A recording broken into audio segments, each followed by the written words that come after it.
So this is the first time that I'm using this platform. I don't know if someone is already here. If you are, please say hi. Hi, this is Emilio. Yeah. Hey, Richard. Hey, Shannon. Perfect. So I just want to make sure, can you hear me and see me right? Right?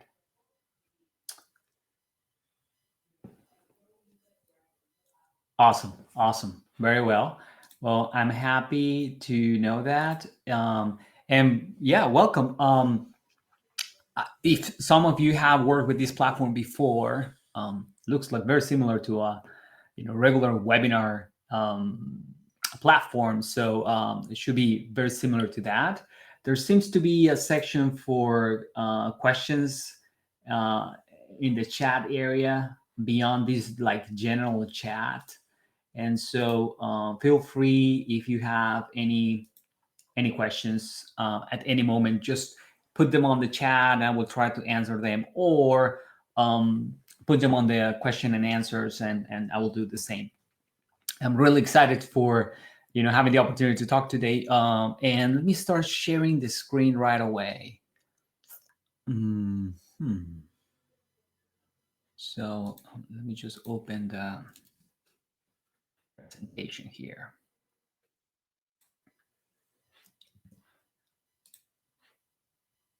And there you go.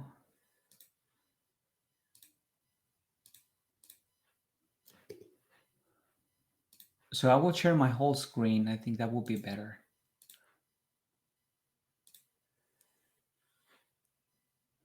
And the same, I know, is like the infinite loop here, but just tell me that you are probably seeing my screen or my camera on the left and the center.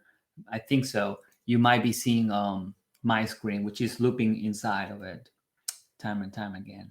Yes, perfect. So let me then share to the presentation, and I'll do a little bit of back and forth here, because usually for these kind of events, I try to not just talk on a presentation, but actually do something on HubSpot.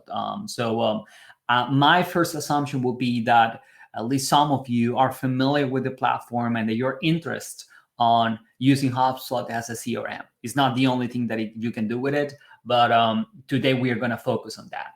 And obviously, the first thing that I want to do is share a little bit about who I am and how do I, got into HubSpot, so you can know, how I handle the system, or how I came to be to it. My name is Emilio Garcia. Again, I'm the managing partner of an agency, Bountify.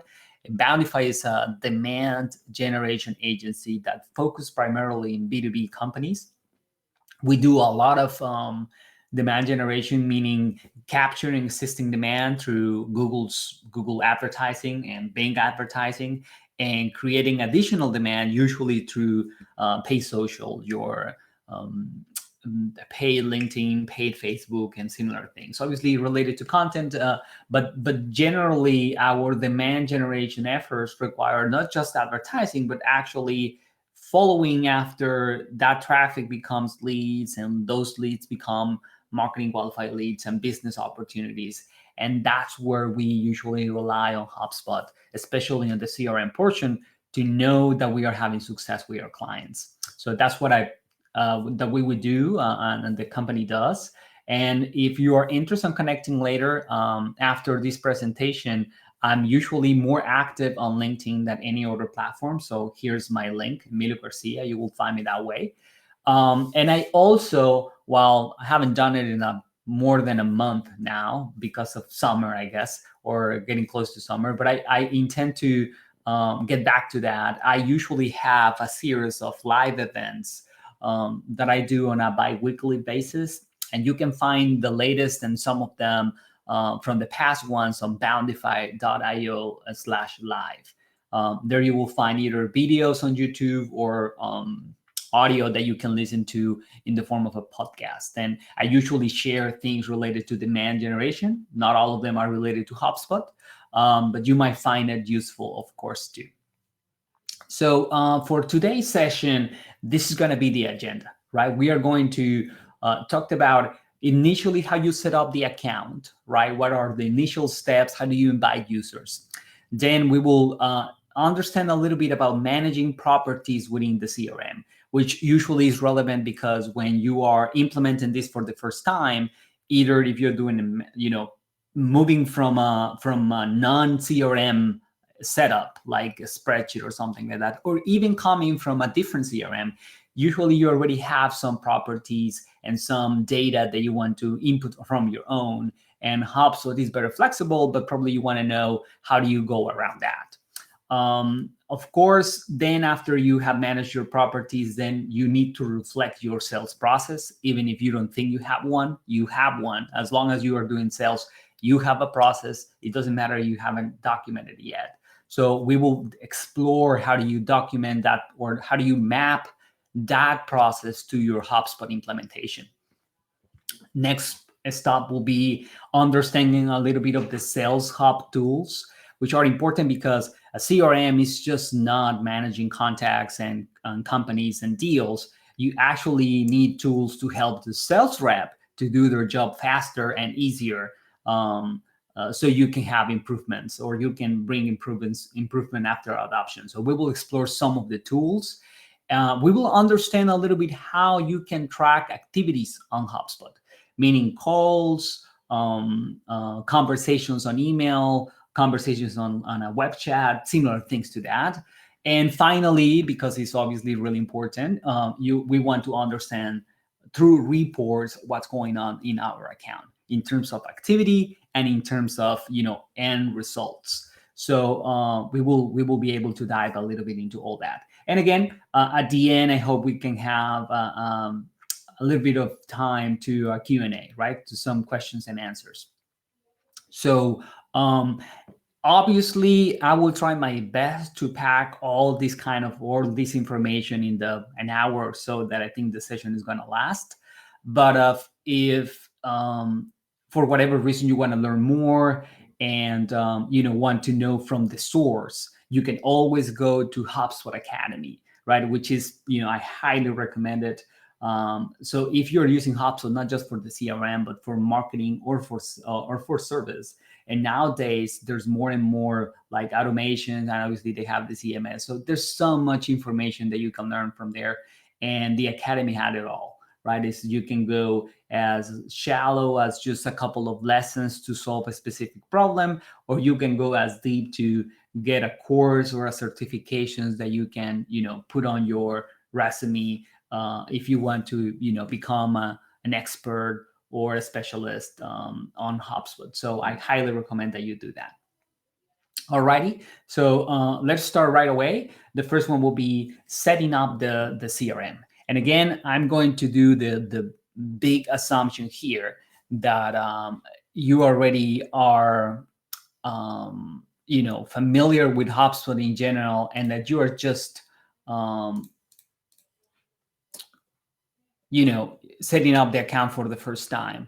And I will try to use one account here. This one will be good to show you that. So the first thing is you want to. Let me go to the demo account. That will be more appropriate, even if that account doesn't work anymore. Yes. So I have here my demo account. So generally, if you are the person that is setting up this for the first time, you want to invest a little bit of time on setting up the general preferences of the account, right? So there is this section in general. Let me go to the account defaults here in account setup. So you want to make sure that you review this section a little bit just to set up the basic information about your company, right? This information is used across the system. So it's important that you set it up in a way that match your company, right? Obviously, you will have a company name and a time zone that's relevant for reporting. and a little bit about your company, right? The domain, the company address, phone numbers, and all that, right? I highly recommend it. I highly recommend that you set up 2FA, right? The two-factor authentication, that you make it required for security purposes. That means usually your users will need to confirm their, not just with their user and password, but also with a message from their phone number to keep the account secure. That will be preferable, right? Obviously, if there's a little bit of branding that you can put right away, and again, the reason that's important is because we will see that some tools relied on that branding, on the logos and the colors to set up the look and feel of your documents and your snippets and all the other interactions that you might have with your clients. So take a look at this and set up a couple of logos, your favicon, and the colors of your company, the ones that matches that. Another area where you might probably want to spend some time is to define the defaults for your account, right? Usually this is English to the United States, but you might have other setups. So just review that and, the font and all that. And finally, currency. This is pretty straightforward. Unless you have operations across the world, usually your only currency is going to be the US dollar. But if for whatever reason it's not, here you can add it. You can add different currencies, set up an exchange rate, and that will be important for your deals, right? If you for whatever reason have deals in another currency, then you will be able to, in the reports, convert everything to the US dollar, which probably is going to be your default currency, and go from there. So just to spend a little bit of time here on the account setup, on the account defaults, just to make sure that you are okay with everything that is here. And the next stop probably is going to be your users, right? So you want to invite your users right from the beginning so they can set up their own profiles and setting up their preferences. You can dive a little bit of time here, but in general, the areas that I want to make you aware of is first, inviting those users. If you have few of them, you can just add the email addresses here one by one. I think they should be separated by commas. And so, yes, separate as comma space. So set up the 3-5 users, and they will get an invite to their email. And from there, they will be able to access this particular portal if they already have a HubSpot account or create a HubSpot account for the first time, and they can continue with the setup. The other part, let me try to simulate it here. Let's see if it works. Oh, it's already here. So let me add Andrea, like that. The other part, obviously, that you want to explore, and I will not do everything here, is permissions. So because HubSpot is a very complete or robust system, you will want to explore the permissions that you want to assign to a particular person, right? You can go as broad as just making that person a super admin, which will mean that that person will have every single access. And I recommend you that only one, that only no more than 2 people have super admin permissions, but at least 2. So exactly 2. And the reason is obviously you want to have a backup on that super admin, but you don't want to have that many. Those 2 super admin should be enough to manage the rest of the people. But if you want to have more granular level of control, then you can set up here, and you can see there's like tabs where you can select specific kinds of permissions. And this can be very detailed, right? For example, you can detail permissions for the CRM portion, from the ability to view everything to just view what you own as a user, right? If someone is owner of a contact of a deal, or to own only what the team owns, right? A person can be part of a team, and we will see that in a few minutes. And obviously, for the rest of the tools, you can also set up permissions for viewing, editing, or deleting, if any. So this is for general, the whole structure of the CRM, but you also have permissions for marketing tools that we will not be exploring today. And you can go and see, all the tools, and you can set up all those permissions here. For the sales tools, which is not the same as the CRM, for the service tools, all the reporting area, and definitely just regular changes or general changes to the account itself, right? So the general recommendation would be your marketing team works on the marketing tools, sales teams on sales tools, obviously, and probably, for example, for managers or directors that do not need to be involved in the day-to-day, probably just having access to the reports and probably the CRM section will be more than enough for them. So you got to invest some time exploring here the ideas and come up with, the permissions that make sense for you. Another thing that you might have or not, depending on the version of HubSpot that you have, is that you might have some availability to create some teams. So think of this as, your marketing team or your sales team or your service team. And the benefit of it is that you can set up the same kind of permissions for all of them. That way you just add the person to that team and you don't have to reiterate the same kind of parameters that you have for a specific person. So use the teams for that. And you can also create roles, right? Like the super admin ones. So that will be kind of like the general permissions, and you can create roles for reporting and roles for accounting, or more than accounting, for managing the account. So you can have an idea of how many users are on each of those roles, depending again on the configuration that you have on your CRM. So explore this area and bring as many people as possible to the system so they can start testing and getting education on their own once they are on the portal, right? It's really, really important to cover that. Very well. Now, once you have, added the right users and customized their permissions, probably you want to spend some time on properties. And why properties? Well, because usually your company has a specific needs, and HubSpot is at the beginning just like a vanilla flavor, right? It has everything for you to set up, but you will have to customize it a little bit to what matters to you. So we will explore on this section, how do you manage those properties? How do you create new ones, which probably is one of the things that you want to create at the beginning.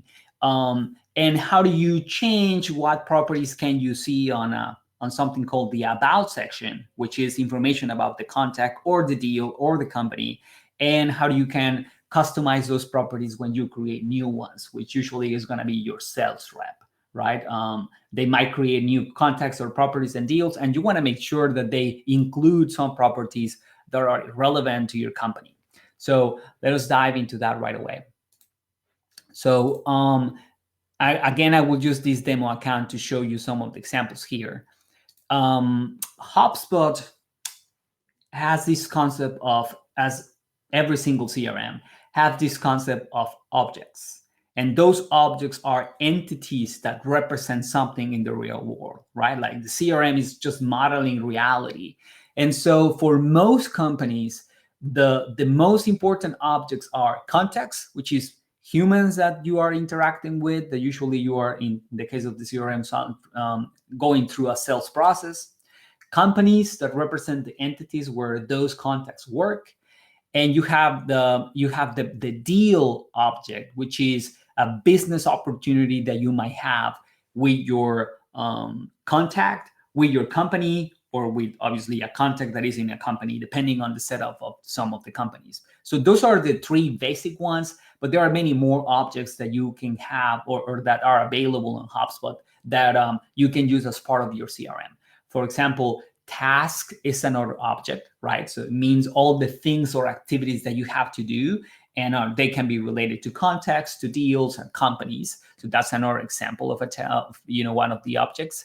And in theory, and we will not cover this today, on HubSpot in the enterprise version, I believe you can create your own. Imagine, for example, that you are, I don't know, in the housing or in the real estate business, and you want to represent your houses, the houses that you are either selling or dealing with, and so that will be a different object that can be related to people, to deals, so you can create your own objects. But usually you have these basic ones, the tasks, the deals. There's another one, for example, quotes that obviously are quoting for deals and all that. So those are the objects. One of the things that I like a lot about the CRM is that the layout of the objects is the same across all of them. So once you learn how to navigate one particular object within the CRM, the rest of the objects will just exactly the same or pretty much the same. And just to give you an example, you can see here, I'm looking at contacts on this database. And you can see it looks like an Excel spreadsheet where you can have multiple views and rows and columns. But if you wanted to, for example, to look at the company's object, it will look pretty much exactly the same, right? It will have different information because this is about companies, not contacts. But the experience will be the same. Even, for example, this one that is phone calls, right? It has no information here. But this is another object. So you can get an idea of the objects that are available to you. This will be deals. And you can see it's the same, right? You have different information, but you have them here. So that's context. And so each contact or each object have different properties. And in your spreadsheet analogy, those will be the columns, right? The kind of data that you have about that person. For example, one simple property will be the email of that person, the phone number, the owner, right? There's something called life cycle stage, which is at what stage of the buying cycle that person is. There's lead status, and you can have many, many more. And so HubSpot comes with hundreds of those properties per object, right? So for companies, you will have a slight variation. For example, you have a property called domain and company name, and maybe LinkedIn profile for the company, not for the person. And you can get an idea of all the properties that are already included. If you click on this left panel, you will see it says all properties, and you can see all of them here, right? Some of them will be empty, some of them will have information. And as you can see, if I keep scrolling here, you have hundreds of them that are already created, right? And they're organized on groups. So you have social media information, email information about the emails that you sent to that contact, web analytic properties related to when they visit the website, and conversion information, which is related to when they become leads and they download documents and all that. So you have a ton of them. But as I was telling you, you might find in a situation when you look at all those properties and for whatever reason, they don't necessarily match what you're looking for. Either the property is right, but the available fields are not what you are thinking, or you really need a new one that doesn't match any of that. So what can you do about that? Well, you can manage those properties and change them. So there are many ways to get there. One easy way is the one that I was showing you here. You click on this button here, Manage Properties, and you will be sent to this section, right? It's the same as the gear. And you go to the property sections, and you can see here all the properties. And the way that this is organized is that you have your objects. So you can see here the objects, right? So you select the object, and here you will see all the properties built already for the object. And you can actually see that they were created by HubSpot. So they come predefined already. And so let me go for an example, contact properties here. So you will see here all the properties. Here you will see all the groups. As I was saying, is the way that you organize these properties into groups. And for example, I will use one that is very simple, lead status. So lead status is it's a property that allows you to tag the progress that a sales rep is having with the contact, right? So it can be a new lead, can be someone that is going through the process of becoming an opportunity. It can be an open deal. It can be an unqualified one. You have a conversation and you discover that you don't have any business together, or similar things. So you can see here you have these options available, these fields, and they come predefined. But what if you want to change it? You don't have that many. You have less. You want to add more. So you can do all that, right? I will not save those changes, but I can select some of them and just merge them together. That way it will be only one. Or I can just simply delete them if I don't need them. And I can add more options, right? I can create new ones here, give them a name, and those fields will be available on my forms. So you can have that flexibility. Not for all of them, but for a lot of them, you can just change the information or change the fields depending on, right, the kind of field that you have here. There are some of them that have no changes because, for example, this is just a date picker. So you select a date. There's no more properties or fields to change. But depending on the kind of for this one, for example, you can see here that lead rating is a property where you cannot change the fields. So you have those, and if this doesn't work out the way it should, you have to create a new one, right? So one opportunity that you can explore when you are setting up the HubSpot CRM for the first time is just changing the properties of already existing properties. But if you want to create a new one, then you have the option too. So you can create a new property here. And so you can see you have to make some decisions. You have to say, well, what is the object that I want to add this property to? And then you select the group. Imagine that you say, well, for whatever reason, you want to know how many kids this person have, or just to come up with an idea. So maybe is number of kids, right? And so you select next, and then you have to specify a field type. And you have an amazing number of options here. You can be just a text. It can be a single checkbox like yes or no. It can be multiple ones. And so you have a lot of that, right? It can be a number where you specify that it's a number and not a text field. And it can even be a file or another HubSpot user. That will be a good example. For example, if you have a complex sales process where you have a sales rep and also a technical sales rep that gets assigned to the deal, maybe that's another person that needs to be assigned. And instead of coming up with names and maintaining them, you just add them as user. And if they're a user, they will be available. And so that's another thing that you can do there. So imagine here that you go for a single checkbox, and you can see here you have the yes or no. And you can decide if you want to transform this property into something available in forms, right? And you create them.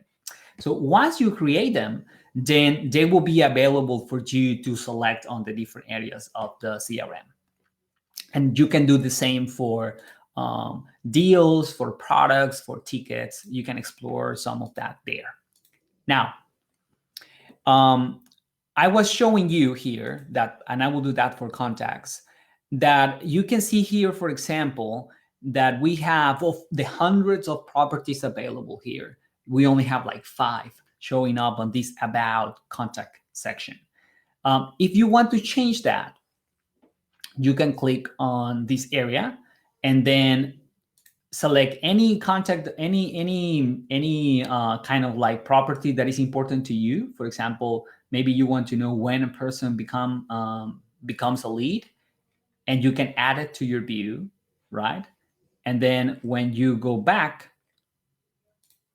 let me go here. Let me see if it works. Yeah, you see here. Now you have this property here. Right now, I'm just changing my about view for that contact. I'm not changing it for everybody in the company. But if you want to do that, if you want to change what every single rep or every single person look at that, then you can go to set the default properties here. And it will, again, send you to this. Let me show you where we are here on the gear. So you see here, properties. We are on the properties. And then we go to contact settings. And so we are here, right?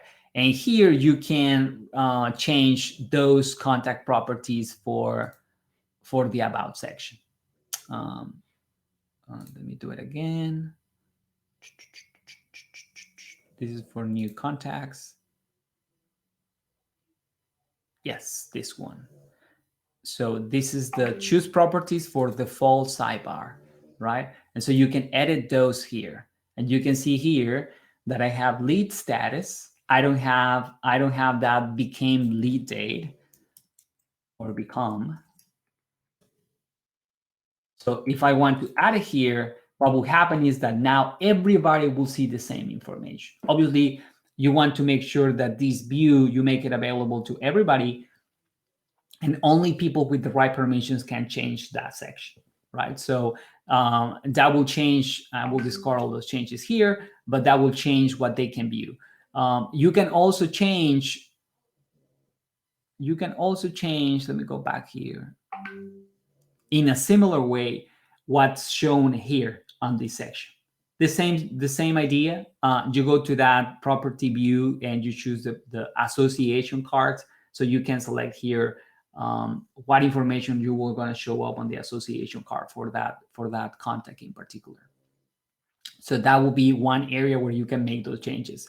The other one that you might explore to adapt to your current, to how your company handle new objects is this one. When a sales rep wants to create a new contact or a new company or a new deal, let me put myself here, right? You can see here that the panel is asking me some specific fields, right? Some of them will be required, some of them will be optional. In this case, it's asking me just for the job title, the phone number, and some life cycle stage. Is going to be a lead, is going to be a client, and the lead status. So what if I don't feel happy with this? What if, for example, I want to have always, if available, the LinkedIn profile of that person? So you can customize that property too, right? And again, it's going to be a person that have the right permissions, and you will be sent to this section too. So you click here on choose property fields for new contacts, and you can start from the default properties. And as you can see here, you have those options here. You can make some of those fields require, meaning that the contact will not get created until someone fills the information for that, or you can just leave them optionals but present, so the sales rep know that those are the properties that matters to you, right? So you can see here, these are the properties that came from default, and you can add more, right? And you can make them require them if you want to, right? So that's another area where you might customize those contacts and try to match these for your contacts, for your companies, for your deals, for if you're going to use the quote tool or the ticket tool or the task tool. Everything will work exactly the same as I'm showing you. The only difference, obviously, is going to be that you will be setting up a different object, right? So I'll stop here and see if there's any question. Can we edit predefined properties in HubSpot? Yes, right? Not all of them, as you were seeing, AJ. Not all of them. There are some of the properties that you cannot change. They're fields. In those cases, you will have to create a new property and maybe start using that and not the other one. But in some other cases, you can change what the property have already there. All right, very well.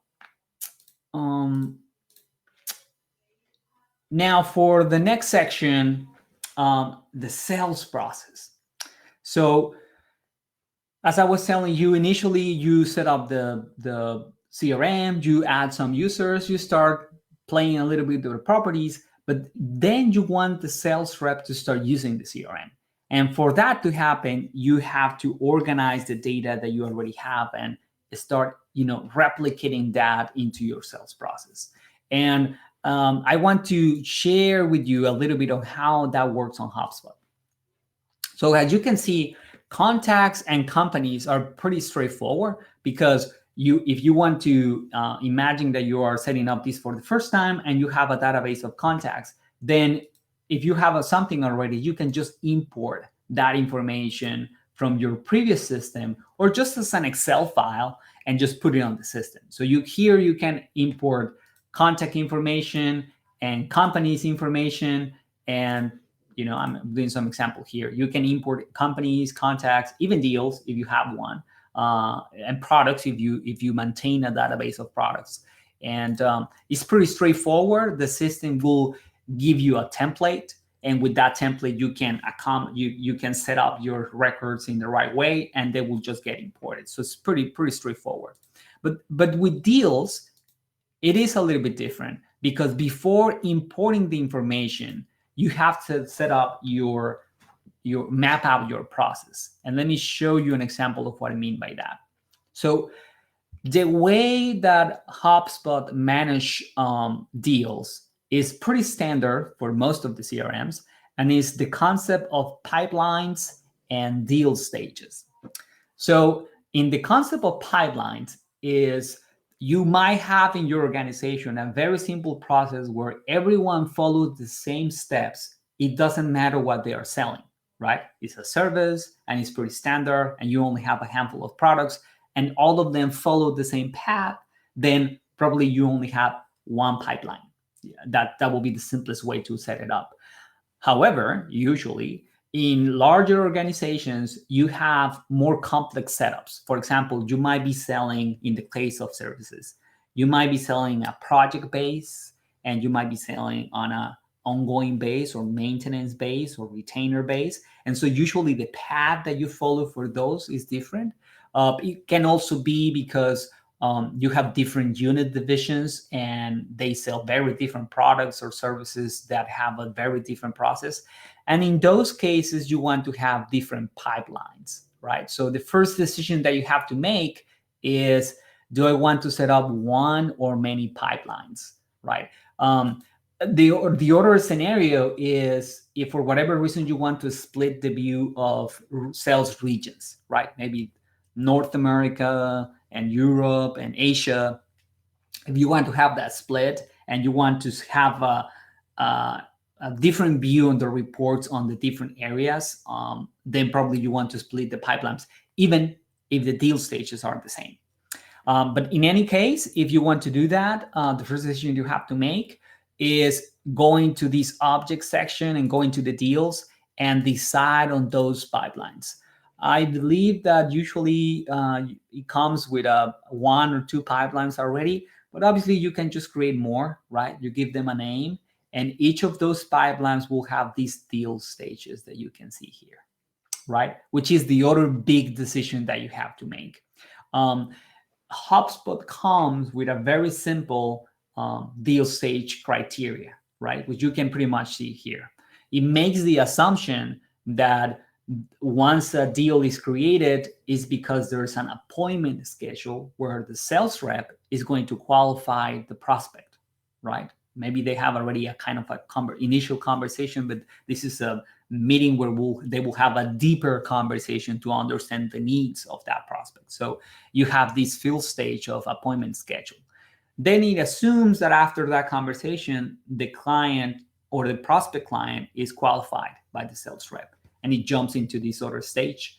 And finally, well, not finally, but next you have, after that qualification, probably the sales rep promises presentation where they're going to lay out a potential solution based on the conversation that they have. So the next stage is the presentation schedule.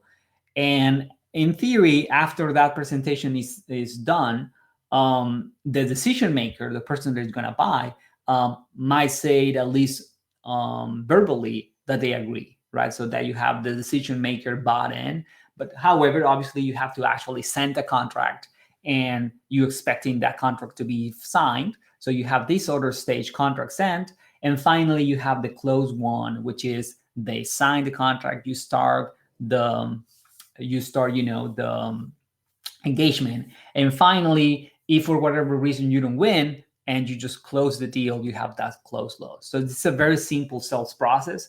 However, you can change that, right? So in the same way, here, let me show you this. Right, so for this demo sales pipeline, you can see the stages here. So you can add more or edit the properties of that one, right? And there are a couple of things that you can change for them.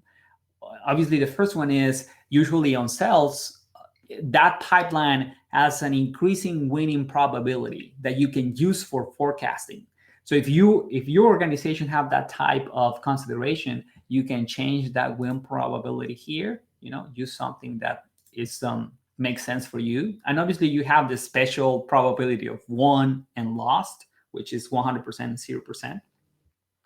And the other thing that you can do is that as you move along the stages, you can request some properties to be filled. The best example that I have is that it doesn't make sense, for example, for this stage, the decision-making button, to not have an amount for the deal, right? At the beginning, yes, probably you have no idea how much this deal is going to be worth of. But when you already have the button, it means that you already make a presentation. So probably you already have a proposal or quote ready. The same goes for contract, right? For contract sent, I will expect to have a close date because you already agree on principle to start. So probably for contract sent, I will split a closing date. And so you might make that a requirement for the sales rep, right? So you have these properties that you can request. And even you can make a little bit of automation out of that, if you can see here, right? So depending on the version of HubSpot that you have, you can automate certain tasks. Imagine, for example, that for example, you want to make sure that your manager get a notification when contracts are sent. So you can create a workflow here where you say, every time that a contract that a deal moves into contract sent, then I want to notify my manager about it, right? So all those little activities and workflows and pretty much the process that you have currently can be mapped out in the form of the deal stages, the properties that are available for deals, and with automations, things that need to happen as you progress through the funnel, right? So you might want to spend some time here. General recommendations is start simple, start measuring, and after you get some feedback from your sales rep, you start doing changes on the pipeline, on the win probability, on the properties that you want there, and obviously on the automations that you want to build out of that, right? Once you have that pipeline built, it's very easy to use. You can see here that you can see the deals and follow up on the amount, the stages here, the pipeline that they belong to, when you think you're going to close, and you can associate to that deal contacts, companies, quotes, right, products, and eventually if you close that and you have support, you can associate tickets. So it's very, very helpful, and you can even drag and drop deals from one stage to the other, which is very helpful for sales reps. All righty, very well. Let me go and see if I'm not missing anything here. No. And we have a question: how we can get notification whenever HubSpot update their versions? Very good question. HubSpot, it doesn't really update the versions in the more traditional way, right? Where you have version 3.0 and all that. So it doesn't work that way. However, it has this section of product updates, right? So you click on product updates here, and you will see you have whatever came new, right? And because it's such a massive system, it's divided by the hubs, right? So if you want to know about the CRM tool and whatever came new, you can just go here and take a look at the new features. It usually is very well explained, and it tells you if it's in beta and if it's available to a certain range of users. And you can see the ones on the year, the last 3 months, whatever you might want to explore, right? So every time you read it, the new disappear, and that way you know that you are up to whatever changes are happening, right? And they pretty much update something every week. It's from what I can see. So that's for that. And your question is, during testing of a unique business case, I identify that an on-site contact will be automatically assigned to a contact owner if an email is sent through a connected inbox. Can we control this kind of automations in HubSpot?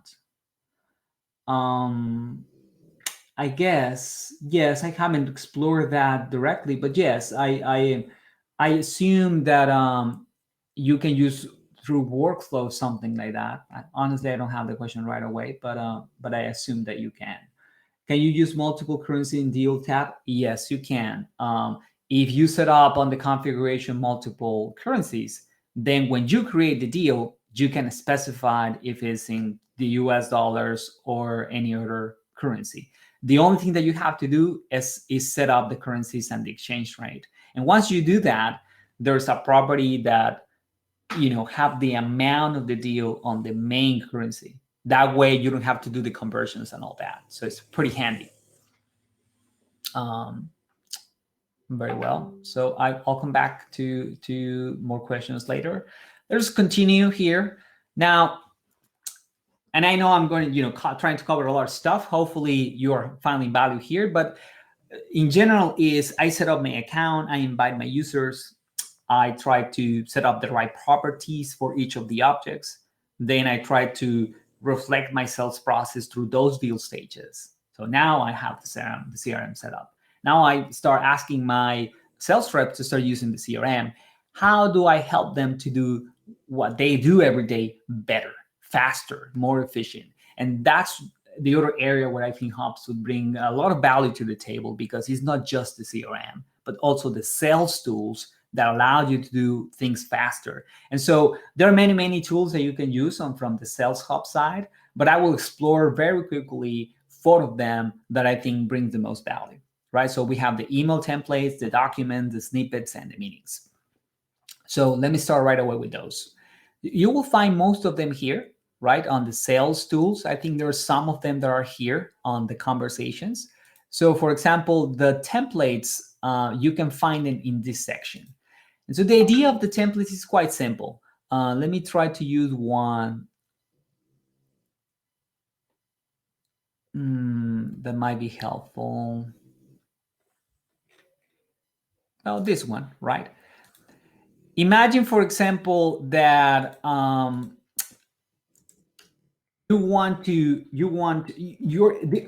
2 scenarios. One is you already have some templates, right? They are in the Outlook client or the email client of some of your reps, but not all of them use them. And they don't use the same version all the time. So the first benefit is bring all those templates that are already being used and try to have them in one place so everyone can benefit from them. That will be one criteria. The other one will be, for example, you have some sales rep that they complain that they write the same kind of email time and time again, and they spend a lot of time on that. The only difference being the contact name and the company name and things like that. So in any of those cases, you can create these templates, these email templates that you can use across the system, right? So you can see here, you have a name, and then you have a subject, and then you have obviously the body, and there's a signature that you can add. But the power of them comes from the fact that you can insert these personalized kind of like token information, or personalization tokens, they are called. So you can bring information from your contact, from your company, from the deal, if you are managing a deal with that, and just automatically add it to it, right? And obviously you want to personalize, right? This is not a mass email marketing tool. It's just a template. So you still need to bring a little bit of your own here. But if you create this template, then it will be available for everybody to use. That will be the first thing. And the second thing is that you will be able to measure how successful this template in accomplishing things like getting open or act upon, right? If you have some links. So it's very powerful because it allows you to measure, for different kinds of emails that you want to create, their effectiveness. So you can help the sales rep and also improve productivity. You can come up with your own, Or as you can see here, there are a lot of them in the library that you can just tweak to your own company and start using right away, right? So that will be the first tool that I recommend for you to use. The second one will be documents. And the case for documents that you might guess is those sales documents that usually marketing build for the company. And the people usually struggle with this because, for example, marketing create the document and then they update it, and some sales rep use it, some sales rep don't. So everybody has a different version, and it's not easy to communicate that there's a change and all that. So documents help a lot into that situation. Let me show you an example on my own account here. Documents. So for example, here, so this is a regular presentation, but one of the benefits, as you can see, is that if you change the presentation, you just re-upload it here, and you don't have to communicate to everyone. You are not sharing in reality the PDF itself, you're sharing the link. If the prospect wants to download it, they can do so, right? So you can save that presentation, but you have a standard way of showing those documents. And you can see here, give me 1 second. And you can see here that the information about the sales rep is available, right? This is me, and they can email me, and they can, start a meeting or schedule a meeting with me. And so it's pretty convenient. And on the reporting side, it allows me to know, how many people is watching this presentation or seeing it. And if they are spending time on a specific page, so you can judge the success of those presentations. So very convenient for generic documents like not presentations, slide decks. You can even use it for proposals if your sales rep feel comfortable with that, for pricing pages and any other kind of like sales documents. And again, they will show up in the reporting for sure. The next one is snippets. So snippets are used more for, let me show you here. Snippets are more used for completing sections of emails, right? So these are very small pieces of text. It's not an email, but that you can use in different areas of the system. For example, this one that I have here, which is purchasing terms, I use it on quotes, right? So you can insert that on quotes. You can insert that on emails, right? Maybe bank information that you want to add to some emails. And you can also insert it on chat conversations on the website, for example. So this is something that not just sales, but maybe marketing and service can take advantage of. And you can come up obviously with your own snippets. The benefit obviously is that you don't have to remember all of this. You just use this shortcut and it will complete everything there. So very, very useful. And finally, the last one will be the meeting links, right? This one, its success depends more on your final client, because some sales rep are used to this, but it's just that their prospects are not, comfortable setting up a meeting link. But if they are, then you have this very nice link where you have your branding, right? So those colors from your company, and you connect that to your calendar, to your Google Calendar. So you are able to just offer the times and days that you are available, right? And someone can select that, and it autofill with the information that already have from the database. And obviously, once you set up this, you get a notification, your prospect get a notification, you get it on the calendar. Pretty amazing what it can do. And obviously, you have also information about meetings being booked and all that. You can set up multiple ones. For example, for proposal presentations, for people that you just want to talk to you. You can set up some for your team, right? If you want to offer a pool of people, so whoever is available will get the meeting. So that's another way to use it. So very, very helpful. And again, the benefit is that when you create this, you can take advantage of all the information that you already have about the person, right?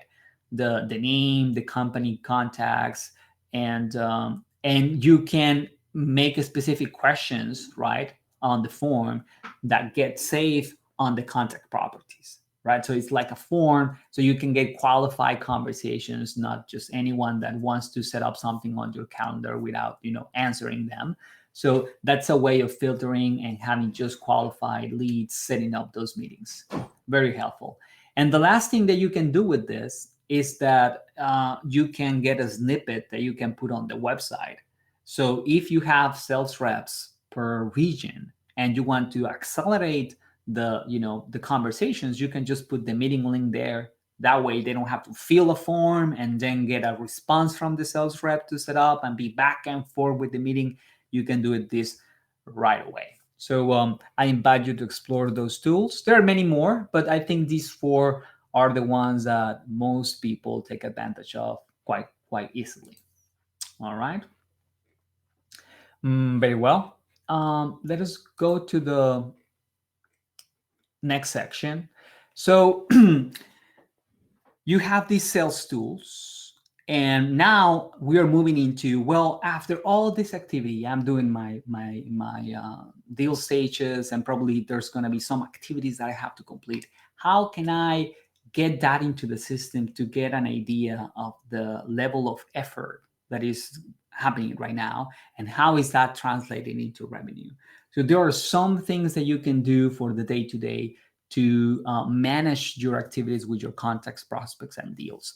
And we will explore some of those ideas here, obviously not very deep, but just to give you an idea of the things that you can accomplish within the system. So the first recommendation that I have is that you integrate your email with HubSpot. And that's beneficial because allows you to send emails directly from the platform. Here you can see, right? So it depends on your email client. It works for Google. It works for Microsoft Office 65, sorry. And it works for most of the email clients. But once you integrate it, then you don't have to leave outside of the CRM to sell emails like this, right? You will have the information from the contact here.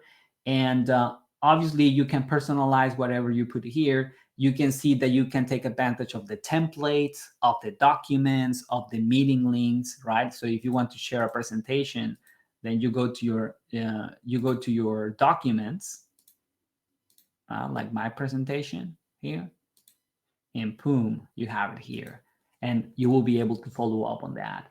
And if you want to, invite that person to a meeting, then they can select their own meeting. And obviously, you can personalize all that, insert quotes and all similar things.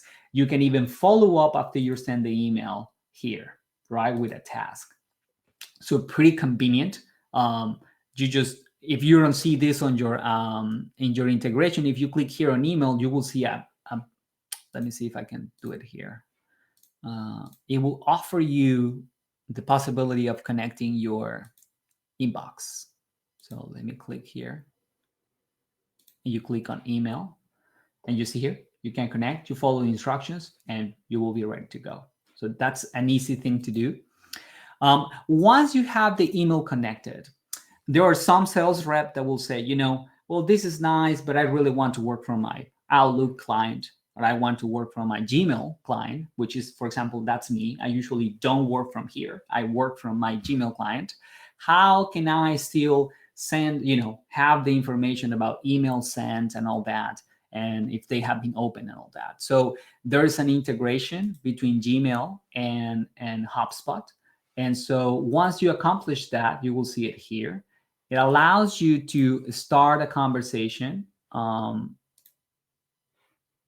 and you have all the tools from HubSpot available here, you see? So you have the templates, the documents, the meetings.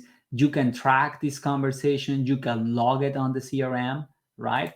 And so that's very helpful for you to record that conversation if you have that contact. So it means that you send this email from your regular email client, and everything will be safe on HubSpot, right? It will be log and track as you were on the CRM. That way you don't have to leave on it if you don't want to. Once you are starting to use the system, there are some cases where you send an email, where you start a phone conversation, and at the beginning you might find yourself, well, how I document what's going on with this prospect beyond the properties. So there are two very simple ways that you can start using the system. One is through notes, quite simple. And note is just, you report some progress. I talk to the prospect today, right? And then follow up tomorrow.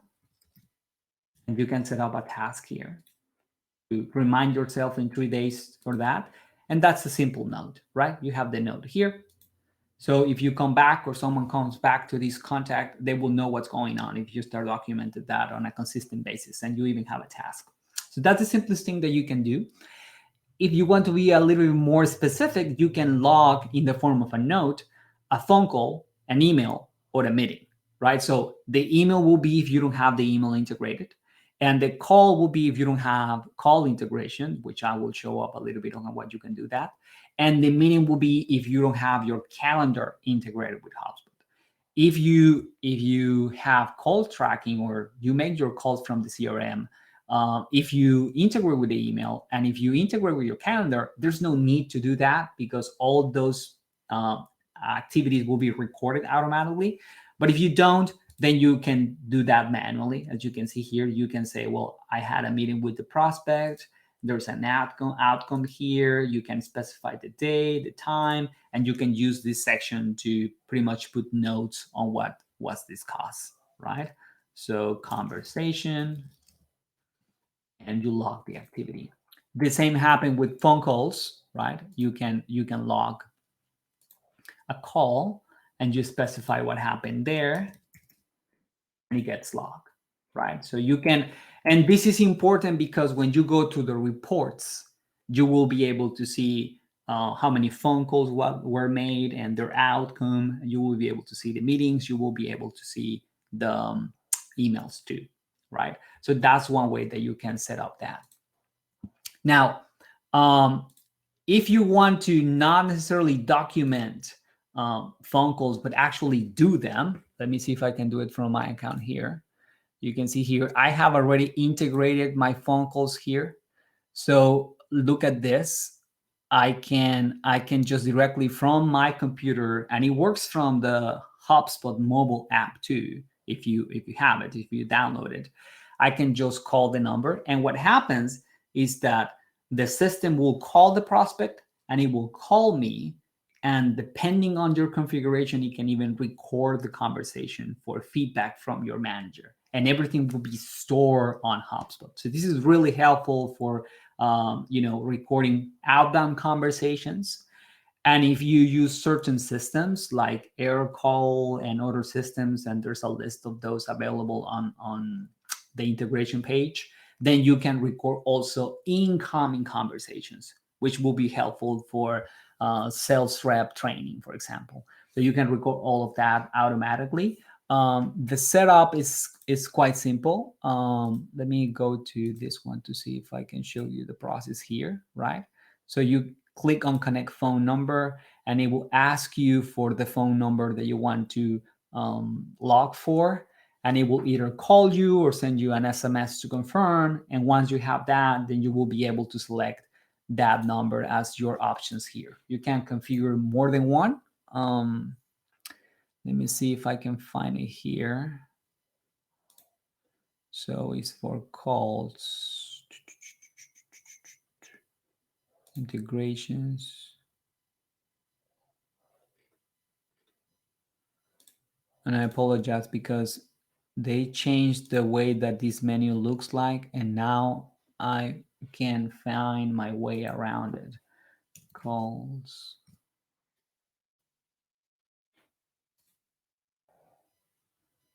There you go. So yeah, it's in general calling. And here you can see my system is connected. I set up my mobile phone number and the business number. And so my default is the mobile one, but I can select the business one. And that's the way it works, right? So this is something that is set up per sales rep, right? Every person has to set up their own calling settings on that. And finally, some of you might or might not use tasks, right? As I give you an idea of how they work here. You can see once you create notes or have phone call conversations or emails, you can always create a follow-up task, and you just can create tasks, regular tasks on your own. And if you want to follow up on your task, you go to this section, and here you will see all the tasks that you have to do for the day. It has this even very handy tool where you can see kind of like your productivity, right? Which task have you completed, and you also can, if you are a manager, you can see the task assigned for the team. So if you have a sales meeting where you want to know, what is the progress with certain accounts and all that, you can go to the task section and follow up on that. Another great use of this tool is that you can set up tasks for your teammates, right? Imagine you're a sales rep, and for whatever reason you have a back office person that needs to create a proposal for you. You can set up a task for that person, assign a date, and then have a back and forth within the system to follow up on that one. So many things that you can do on that. If you have an external system, that's fine too. But again, the benefit is that you can connect and associate everything with that task, with your contact, with a phone call, with a meeting, with a company, and definitely a deal. Very well. Let me see if we have more questions here. No. And this is the last part, right? I'm a little bit behind on my timing, but hopefully you are still interested on what I'm showing here. So after you have set up the system, you are recording activities, you have integrated with your emails and your marketing tools, then you want to start creating reports. And so there are different areas where you can get reports here. And I will dive a little bit into that here. The first one is, if you click on the sprocket here, you have this area that is called dashboards, right? So thankfully, HubSpot comes with predefined dashboards that you can use. So if you click here on, let me go to view all dashboards, you can see you have them all here. And again, someone is changing here a lot of stuff because I don't see where you can create new ones on. Oh yeah, it's this one. So you can create new ones from the library, new dashboards. And a dashboard is a group of reports. So let me give you an idea about the kind of reports or the kind of dashboards that you can have. So for example, you have the sales manager dashboard. This is reports about, usually the manager is interested on closed deals, closed revenue, activity by team, deals that you have won this month. So usually on lagging indicators like revenue and deals close. So if you are a sales manager, you want a dashboard like that. You also have the sales rep, right? Which in this case, the sales rep will be more interested on the activities, right? Sequences performance, template performance, and all that. And this is a general one about sales. And this one is more about, for operations and kind of like for forecasting and similar things. So whatever you pick, you have these standard reports and you can create it for everyone. And it will just show the information here. Obviously, this is empty, but you can see each of these is a report. It comes with these default ones, but you can add more. And the library for reports is massive too. You can see here you have tons of them, right? So not all of them are sales related. Some of them are marketing or service related, but you can see here that you have many reports available, and all of them look empty. Let me look at my account so you can see a better idea. You can get a better idea how they look like. So let me go to the report library. And for example, you can see here sales rep information about activity. Let me see, sales team. Yeah, like for example, contacts created, assigned, right? The letterboard, who is making more calls, sending more emails, having more meetings, right? Which the activity kind of like is a proxy for the results. Of course, it's not necessarily 100% correlation, but if you don't call and you don't meet, your chances of closing new business are pretty slim.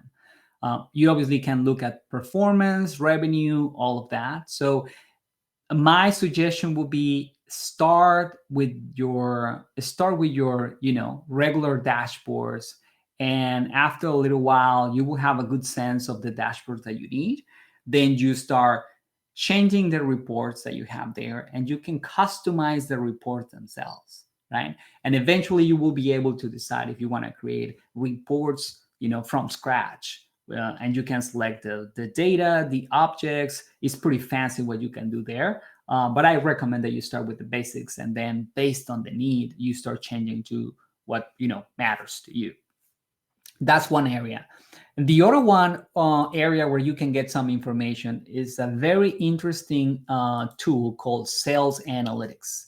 And so this is not necessarily a dashboard. It's more of a set of reports. And it's very interesting because it's already predefined by HubSpot, right? Some of them focus, as you can see here, on activity, like this one, coach, sales reps, and team. And there's some of them that focus on results, like sales outcomes, and the one that focus on forecast and pipeline. So very helpful, because for each of these reports, you will have a description, what person from the team can use it. And you obviously will see the information in both graphical and a table. And you can see performance over time, right? And you can see totals for the month ahead, and you can change, the dates and all that. So it's a lot of information if you want to focus on calls, on chats, deals created, meetings, tasks, and all that. And obviously, if you want to work on the forecast section, on how many deals are being created, how long does it take to move them, what is your funnel, and obviously at the end of the day, for business outcomes, the average size of your deals, the reason you lose deals, how fast they are moving through the funnel. And if any of these reports you consider important enough that you want to have them on the dashboards, you can always save the report and add it to any particular dashboard, or create a URL so you can send to managers that not necessarily work on HubSpot on a daily basis, right? The same to the dashboards. So there's so much information that you can tap into this. But as you can see, you will not get enough information if your system is not being used, right? So that's the reason it's critical to set up the right properties so you can report on those. It's so critical that you invite the right users, especially your sales rep, of course, so they can start using the system. That you help them to do their things faster through the sales tools, so they can start seeing the benefit of using the system. And finally, that you find an easy way for everyone to record their activities and their deals. Because if you are able to record email conversations, calls, meetings, then you will be able to use that information to predict outcomes, right? If you have a sense of how many calls and emails and the level of activity required to set up a certain amount of deals, and if you have the information about the amount of deals that you have to start to get certain amount of deals closed and the average size, then you will be able to predict to some degree the outcome, or the level of engagement, or the amount of salespeople sales reps that you need to accomplish a given goal given from management, right? So with that, I'll stop sharing here, and that will be the end of my presentation. Oh, I forgot something here. I'm sorry. So that will be the end of the presentation. And I just want to finish again with, if there's any question, you can put it on the chat right now. And if you have questions later and you want to continue, the conversation, please connect with me on LinkedIn or follow us on Boundify Live. I will try to get back to that rhythm that I was telling you about biweekly, and I will be happy to have a conversation here.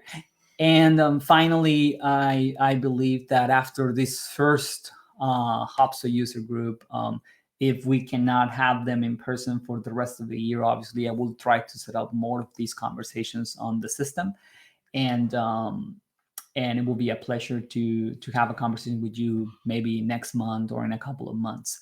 Feel free to tell me if there's any particular topic that interests you around HubSpot, of course, and I will try my best to create a presentation and try to help you on that particular topic. And so, with that being said, I want to thank you for being here. And until the next one, have a good day. Bye bye.